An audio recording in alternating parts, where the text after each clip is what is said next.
Hi everybody, Mattias here, and like some of you know, I've had the coronavirus for about a week. I'm almost fully recovered.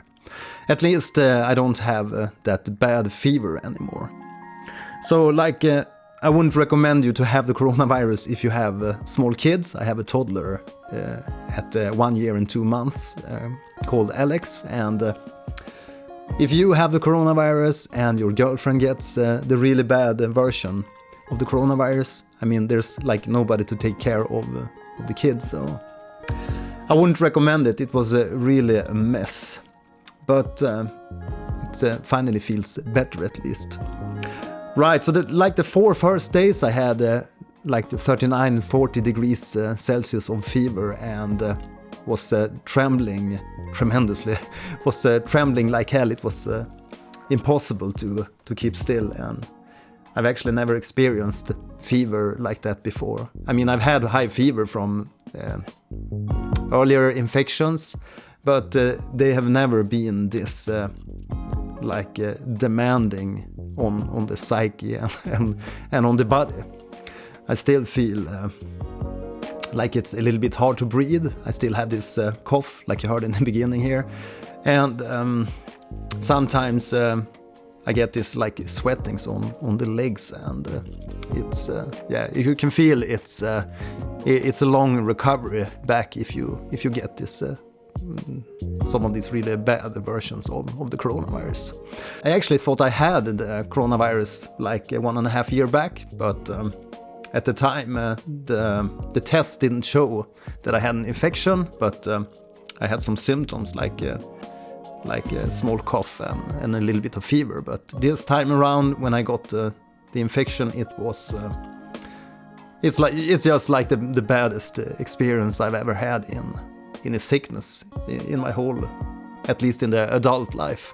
And yeah, it's not recommended to get the coronavirus if you have small kids, because if the kid is even if the kid is like free from the infection, nobody's gonna want to take care of the kids, because they're afraid themselves to get this damn virus. So it's not recommended. It's just a mess, and yeah, I still can feel that it's a bit hard to breathe, and I have this little cough still, and this sweating, but at least it feels better, and I'm hopeful that I'll be free of this shit soon, very soon. Okay, so I'm back, and I have some new videos coming up. I'm going to do one video on the GPU audio solution. It's a company called GPU Audio that has developed a solution so you can make use of the GPU for plug-in processing.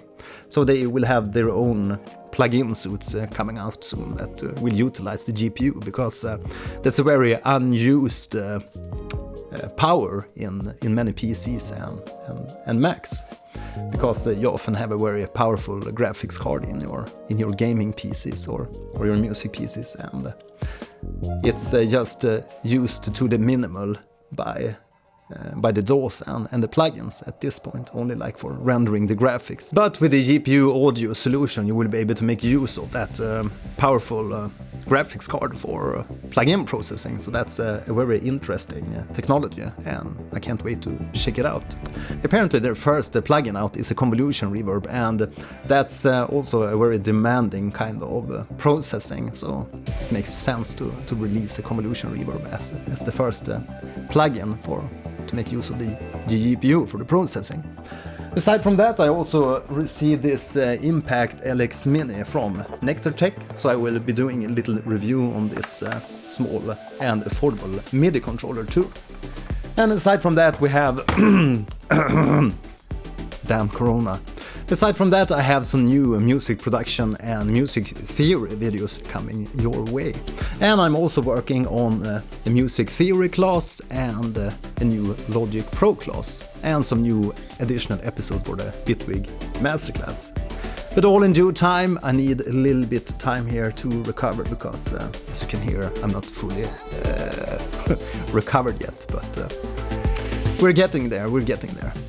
So feel free to ask me any questions in the comment section below, and if you have any topics you would like me to cover or any music here you would like me to review on my channel, please let me know in the comments. Right, so thanks for watching this little between episode, and I'll see you in the next one. Have a nice evening. Bye. Oh, and don't forget to watch The House of the Dragon. See you. Bye.